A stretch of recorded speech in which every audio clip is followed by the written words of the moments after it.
Can you tell us about your meeting with the foreign minister of Iran? Yeah, I would say it was a necessary steps to stand up for the families, to get accountability, to make sure that we would progress our discussion with respect to identification of the remains, repatriation of the bodies, making sure that we start discussion on compensation for the families, and making sure that there would be a transparent and open investigation, a full investigation of what happened. So this was a necessary steps, and I'll be obviously briefing my colleagues of the coordination group later on this weekend to tell them the outcome of that meeting. Monsieur le on voit à quel point le fait qu'on n'avait pas de lien diplomatique avec l'Iran, ça a compliqué le début de la crise, là, pour avoir de l'accès au personnel. Est-ce que, à la lumière de ça, vous pensez que ce serait une bonne chose de les rétablir, ces liens-là? Puis pensez-vous justement que cette tragédie-là va peut-être y contribuer? Écoutez, moi, je prends les choses étape par étape. La première étape, c'était de rencontrer mon homologue iranien pour d'abord faire avancer. C'était une étape nécessaire dans le processus pour faire avancer les discussions sur l'identification, évidemment, des corps, la rapatriation des corps, les questions qui sont reliées, évidemment, à l'enquête et aussi aux compensations pour les victimes. Alors, mon propos, c'était de dire, prenons les choses étape par étape. Je juge l'Iran jour après jour en fonction non pas de leurs mots, mais de leurs actions.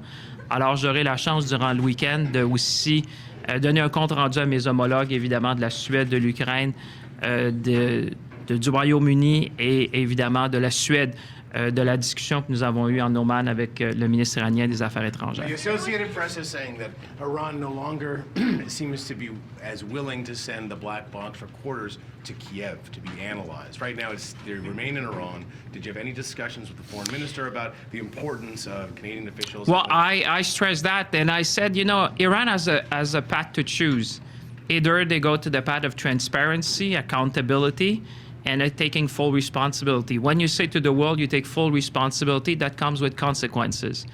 What I did say to the Iranian foreign minister is that the wish of Canada, the wish of the coordination group would be that the black box be sent quickly, either to Ukraine or to France.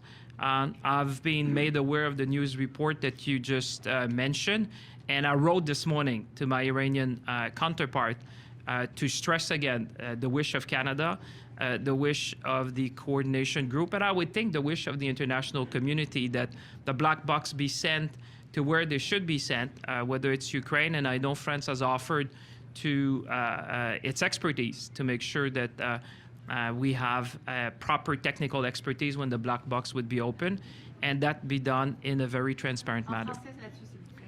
Écoutez, sur la base des nouvelles que j'ai vues ce matin, j'ai contacté mon homologue iranien pour lui demander justement, lui réitérer la position du Canada que les boîtes noires soient envoyées le plus rapidement possible, soit en Ukraine, soit en France, pour que ça puisse être fait dans un endroit où l'expertise existe et que ça soit fait de façon transparente. Alors, je vais réitérer le souhait du Canada, le souhait du groupe de coordination, mais je pense le souhait de la communauté internationale que les boîtes noires soient envoyées le plus rapidement possible, évidemment, soit en Ukraine, soit en France. Et j'espère, évidemment, avoir une confirmation plus tard dans la journée sur la position de l'Iran sur ce sujet-là. Minister, do you have an update on the identification and repatriation process for Canadians? Well, it's ongoing. There has been, what I can say so far is that what has been agreed by the coordination group, obviously, and what has been said to the Iranian foreign minister is that in all cases, we should respect the wishes of the family.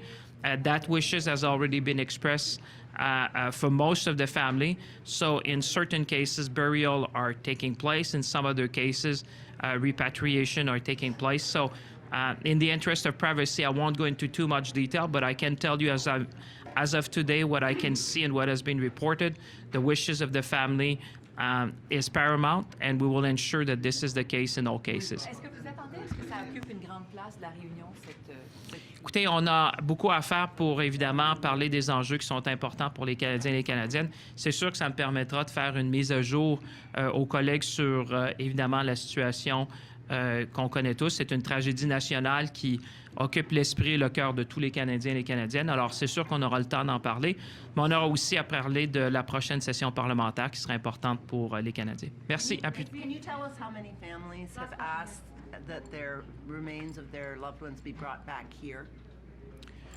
Well, what really matters is that now we know for all the Canadian citizens and as you know, let me put it, you know that all Canadian citizens and permanent residents have been contacted. We have identified next of kin.